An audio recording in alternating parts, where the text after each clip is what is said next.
Hello, babies. Did you miss me? Did you think I wasn't going to be serious? So look, obviously I'm returning back to my roots. I'm back to being Dynamite D, baby. Which means that you about to go ahead and get the Duke of Danger, the Deacon of Destruction. I'm talking about the bringers of the 3Ds. And I don't think you understand what I mean when I'm telling you that it's time. No, let me say it again. It's time. Let me let you know. It's time. R.I.P. to Vader. But you know what? Let me go ahead and get at it because I'm tired, ladies and gentlemen. I am tired of these people trying to talk shit about AEW as if it's just some outlaw mud show bullshit. First of all, ain't nothing outlaw out here. You get it? We bringing you quality. We bringing you guys that can actually get shit done and can be reliable, who are also entertaining in the ring. But I understand it. The reason why y'all say it is just because of the comedy. Y'all don't get comedy wrestling. Y'all don't. That's got to be it because it seems like the only people that they tend to talk shit about are the comedians. I'm not hearing a problem with, I'm not hearing a problem with what Cody and the Bucks do on being the elite. I'm not hearing about, Christopher Daniels being one of the funniest motherfuckers I've ever watched and been entertained by. No, we're literally talking about guys like Michael Nakazawa, his matches with old boy from CEO. And, we're also, what else was it? We're talking about the Librarians, which, guess the fuck what? It has a following. It has a push. People like it. Hell, Orange Cassidy. Orange fucking Cassidy. Let me tell you something. Say what the fuck you want about what Orange Cassidy did. You will not tell me that when he was over here just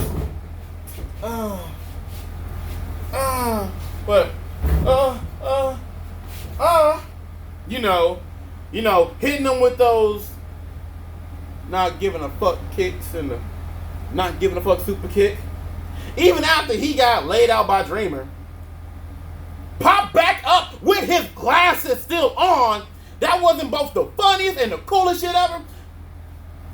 I'm not about to be that guy because I could be that guy. I could be calling you an old head. I could be calling you old as dirt and everything else. But here's the thing.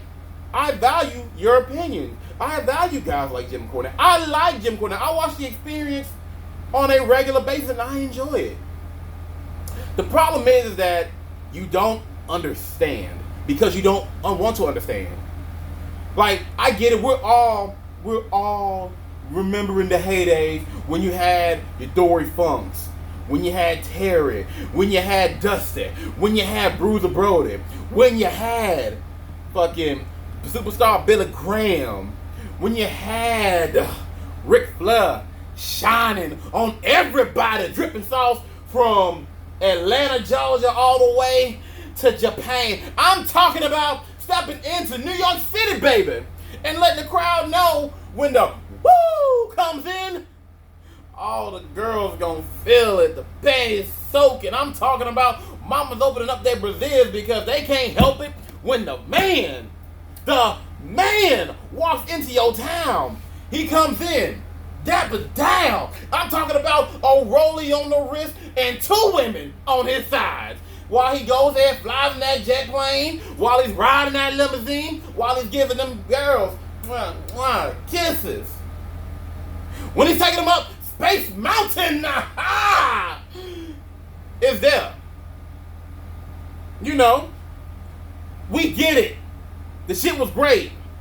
I like to go back and watch matches. I like going back and watching Mad Dog Vachon going against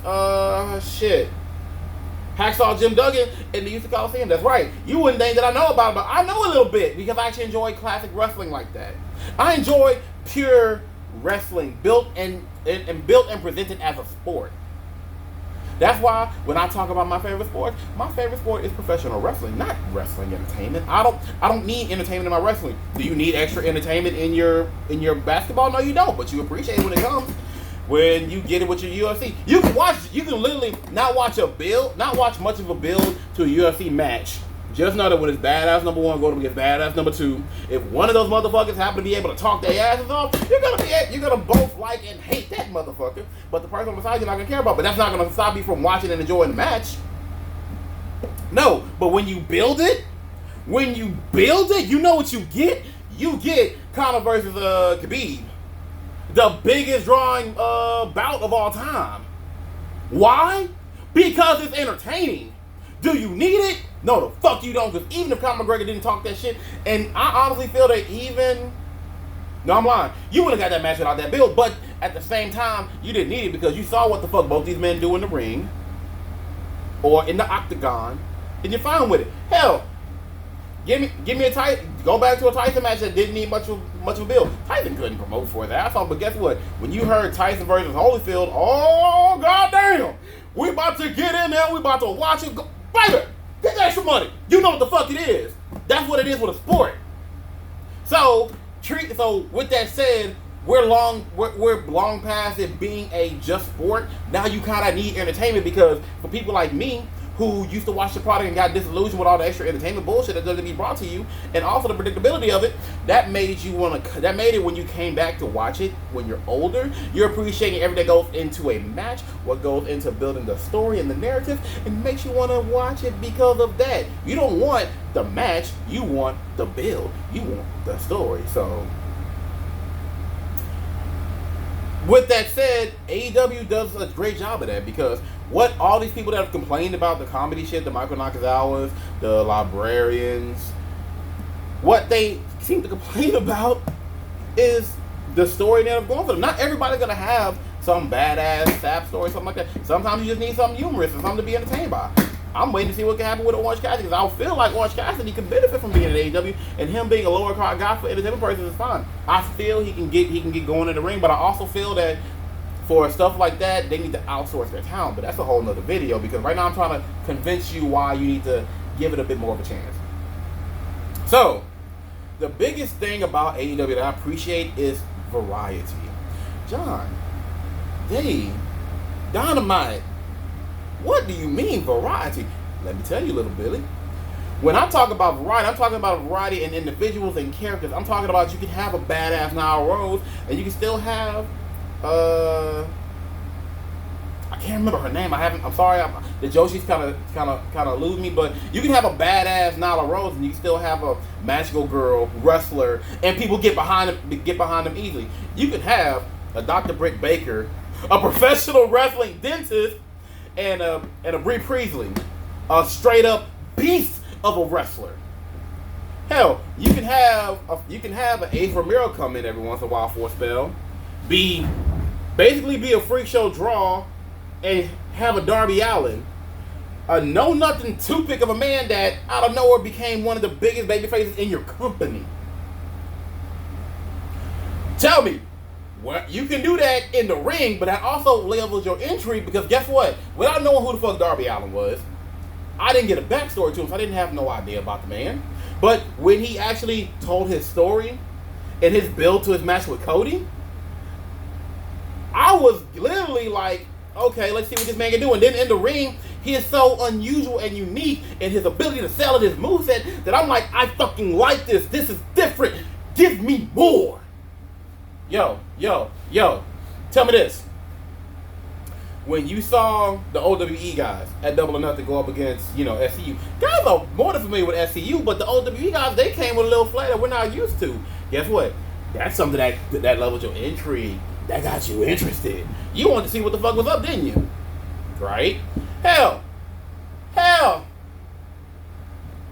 Luchasaurus and Jungle Boy. Obviously, independently, they can shine. We saw it in the Battle Royale, but when they came together as a tag team, boy, they fucking ripped it. I mean, babyface tag team right there. I want them to win the titles at the biggest show. I want them to come back. And you know what? For everybody that's been crapping on them, let's go ahead and give it to the Dark Order, formerly the Super Smash Bros. Comedy, like, guys that at one point were considered the greatest tag team in the world because they appeal to a particular niche, but are actually fairly solid in the ring. They've come back, revamped, new looks, everything. And to some people it's campy. There's other people that don't understand what's going on, but you know what you can't say about it? You're not talking about them. And I appreciate what they can do in the ring. Like one guy is basically speeding the muscle, and the other guy is basically a dirty player. And I fucks with it. It works. Come on now. Sammy Guevara. To be honest, I didn't know shit about Sammy Guevara, even though he's from Houston. I'm a Texas boy. But you know what I realized? Is that the way he was built in BTE goes against the person that he is. Because I didn't know he was a fucking dick. I thought that the running gag about how everybody says that dude was an asshole was basically just like everybody just thinks he's a nice guy. You know, people are just fucking assholes. No, he's a fucking prick. But you know what? I appreciate him. I like him, and he's solid in the ring. Come on now. I would call him a nice, low, not like mid-ranking heel right now, but I know that he can grow and be better. Fucking Kip Sabian versus Hangman Page. Little bills, but Kip came to prove a point. He showed his fucking ass. Hell, appreciate it. Yo. Come on now. I'm over here presenting you with this shit. Hell, Nyla Rose back on her. You can't tell me her first two showings with the company, you don't see the monster of the women's division right there. That's got me so excited for her eventual meetup with Brie Priestley that I'm just like, what else you got? Hell, I'm excited for the prospect of it's going to be her versus Awesome Kong. And now we're bringing up a match that, although it's long past due, it has interest because, hey, it'd still be something to watch. Aja Kong versus Awesome Kong. And to the American audience that's used to divas and women who look amazing, they're only now kind of being used to seeing, real women wrestlers. You're now being used to seeing somebody like an Aja or someone like an Awesome. These big guys getting it. And it's mostly, and honestly, I feel like what helps it is for the WWE with having Nia Jax. But I feel like Nia Jax not only goes underutilized, she's not where she should be as the person she is because of bullshit booking. But with the storytelling, with what AEW is doing, you can have a heel who's a heel, but you can still sympathize with him. And it doesn't necessarily tear up the character because we know what we're doing right now. We're building to a weekly show that's going to basically be telling your story of the character from then on out. But without that said, that doesn't mean that it's not pulling your interest. And that's still something different. That's the point of everything I'm saying. You're getting something different. The conventions are being broken on a much bigger scale. Yes, you can say the same thing when it comes to Ring of Honor, but Ring of Honor is the number 2 in America, but honestly, not many people are even familiar with Ring of Honor. More people know Impact than Ring of Honor. I've had more conversation on Lucha Underground than Ring of Honor, and Ring of Honor is the big number 3. It's the big third now because AEW is really the second. It has more clout. It has more drawing power. Think about it. Without the Elite drawing for the Super Card of Honor originally, do you think it would have sold out the way they did? No, they wouldn't. Honestly, that's New Japan. And again, I enjoy Ring of Honor. Ring of Honor is a more serious product, but unfortunately, its star power has been diminished, and it's not their fault, obviously, but still, you're getting an alternative to conventional WWE bullshit that's building new stars. Not relying on old talent or, guys that had to make their names elsewhere. You're actually getting newbies being built from the true indies. Impact is not an indie. ROH is not an indie. New Japan is not an indie. These are big companies in respect to the name to the way they carry with their names alone. Impact, even though it's nowhere near where it used to be, still carries weight. It still can make moves. Ring of Honor has been building, period. But tell me, where did you first find out about Sammy Guevara? Where did you first find out about Kip Sabian? And this is for the American audiences, because obviously the UK scene is a whole other monster, but I'm just strictly talking about American professional wrestling. Where did you learn about who was it? Well, where did you first learn about Nyla Rose? Because Nyla Rose is just, and that goes for a number of the women's wrestling, because honestly, women's wrestling outside of WWE is not well presented, and if you go off to WWE, you don't always get the same type of looks that you deserve. Hell, AEW's women's division, honestly, just from bills alone, and the names are being pulled, and the product, yes, I feel like they could be some work a little bit rough around the edges, but that's kind of like what comes with most women's wrestling matches. But it's still an enjoyable thing. You can still get a good ass story out of it. So when you're getting something different and you're getting an alternative, why would you not give it a shot? Because, okay, I want something different, but this different shit you're doing, I don't like it. Watch wrestling outside of what you know. Understand some shit. Watch some Chikara. Watch some Yano matches. Hell, fucking, what's his name? Oh God, what's his name? Because it's gonna fucking, it is Colt Cabana. Watch Colt Cabana. He is a comedy guy and he has actual weight and clout in his career. He is a solid guy. So for all these people that are out here trying to shit on AEW because they have guys like Michael Nakazawa, and this isn't even a funny thing because of a guys like a Sonny Kiss. Sonny Kiss, I have known for a while. I love Sonny Kiss. Yes, we understand Sonny Kiss is an openly gay man. And yet he can still perform like with the best of them, and I appreciate it. He is himself. He isn't living to the conventions of what an ideal wrestler is. You don't have to have these macho guys, these straight like there are plenty. Hell, go down to CMLL and AAA. You'll understand it. It just makes a luchador alone. They are accepting of these things. This is 2019. We need to be accepting of it. And honestly, I love what Sonny brings to the picture. I love his uniqueness. Uniqueness is great. That lets you know something you don't know, and that gives you something to grasp on to when you're trying to find out somebody. Darby.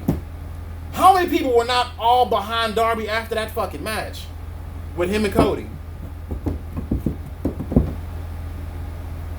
And again, if you don't want to go on to it, fine. But here's the last thing I'm gonna say, because this is a long ass video, I'm gonna have to make more.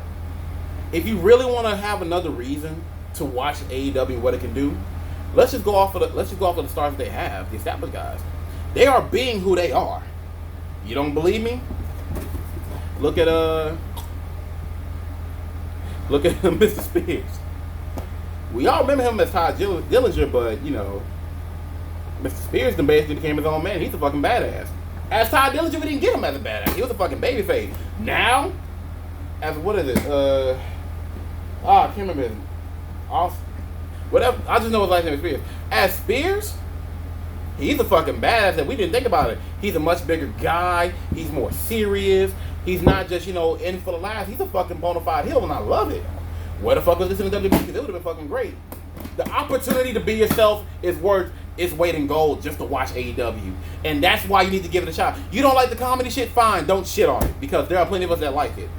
There are plenty of us that enjoy all this indie mud show, whatever the fuck you want to call it, because it's actually something different and it's actually entertaining.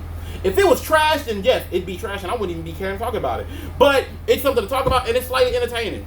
Michael Nakazawa is like the only downside to this, and honestly, I still appreciate what the fuck he brings, because that's something unique. Japanese comedy wrestling is something I have not gotten into yet, but that's something I want to get into. I'm going to check out DDT, and Michael Nakazawa gives me the leeway. So, you know what? Fine. Be stuck in your old ways about what professional wrestling is. Understand that you can't be stuck in what you're dealing with. Change comes, and change is here. There's an alternative. Now, I'm going to go ahead and I'm going to bless you with a little bit of knowledge. You want to know what that knowledge is? Well, here's the first thing. Don't be afraid to step out your comfort zone with what you want to watch and consume as media and entertainment, especially professional wrestling, because when you do, you get something amazing that you didn't even expect. And if you decide to stick to your old ways and just enjoy, the good old days, that's fine too. But as Dynamite D, as the bringer of doom, gloom, and the one that makes your mama's bedroom go boom, I'ma say it's your goddamn fault we got this stupid shit in the world. You're basically being a dumbass. Don't be a dumbass. I'll see y'all later. Peace.